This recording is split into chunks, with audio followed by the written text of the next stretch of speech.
میرا نام محمد وسیم ہے۔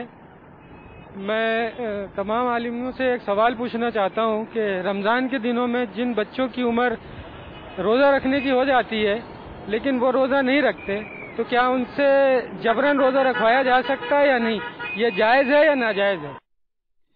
جی حضور، جس پر روزہ لازم ہو گیا اگرچہ رمضان کے دوران ہی ہوا تو اب وہ نہیں رکھتا، تو کیا جبراً رکھوایا جائے گا؟ یہ پوچھنا جی بالکل، اصل میں حکم شرع تو یہی تھا کہ اگر حکیم وقت ہو، اسلامی حکومت ہو، اسلامی احکام نافذ ہوتے ہوں تو حاکم کے لیے حکم یہ ہے کہ جو جس پر روزہ فرض ہو گیا اور وہ بازار میں کھاتا پیتا ہے تو اس کے قتل کرنے کا حکم دیا گیا ہے۔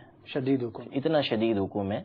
تو اب جیسے والدین ہیں، ان کو چونکہ حق حاصل ہے بچے کے اوپر، تو وہ زبردستی کر سکتے ہیں، جبراً اس سے روزہ رکھوائیں۔ نہیں رکھواتے تو مناسب تعزیر کریں، اس کی سزا دیں اسے، اور اس سے روزہ رکھوائیں، کیونکہ اب وہ جب بالغ ہو گیا، اس پر روزہ فرض ہو گیا، تو اب روزہ رکھنا اس کے لیے ضروری ہو گیا۔ تو ماں یہ باپ پر ضروری ہے کہ اب اس پر سختی کریں اور اس کو روزہ رکھوائیں۔